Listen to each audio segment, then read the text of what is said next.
With winds up to 300 miles an hour and billion-dollar paths of destruction, tornadoes are some of the least understood phenomena in nature. For years, meteorologists and scientists have been trying to decipher how and when tornadoes form. That's why electronics engineer Tim Samaras and his team of storm chasers head straight for the action when everyone else is running away. Samaras travels with all sorts of low and high-tech tracking devices, whatever it takes to get closer than anyone has ever been. Hold on.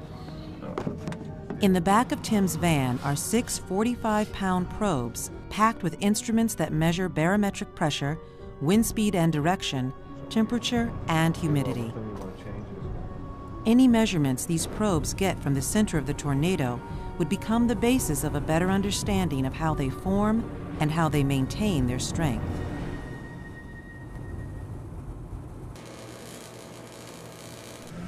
Photo engineers at National Geographic designed a probe and stuffed it full of still and video cameras with the hope it will survive the onslaught of these violent storms. It's lightning! Wow! If they can somehow manage to set down their probes directly into the tornado's path, will the devices be able to record anything, or will they be smashed to smithereens? First things first, getting Mother Nature to cooperate. In the spring, when warm, humid air rushing up from the south collides with cooler, dry air pushing down from Canada, severe storms or supercells are formed. When these masses collide, conditions are ripe for tornado formation.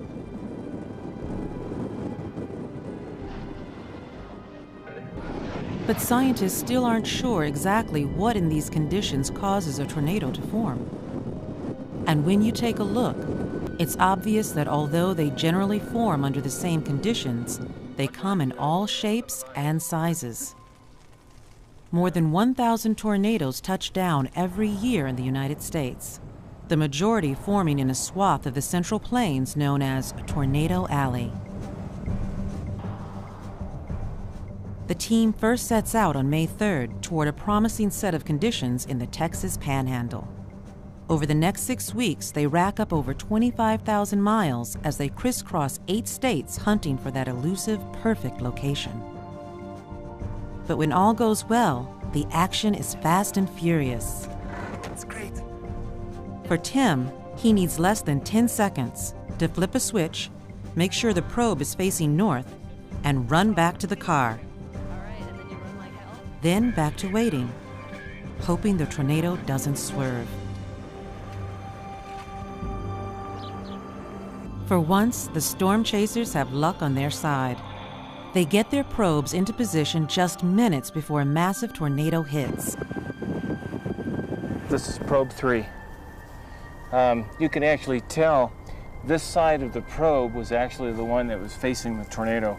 And as you can see, there's lots of debris pockets where who knows what actually impacted the probe. With the new data from the probe, Tim made a surprising discovery. The barometric pressure inside a tornado drops farther than anyone realized, helping explain how tornadoes maintain their strength.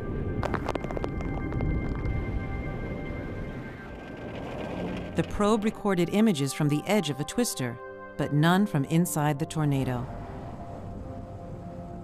The closer I come to that type of natural phenomena, the more you detect, the more you can discover, the bigger is the fascination.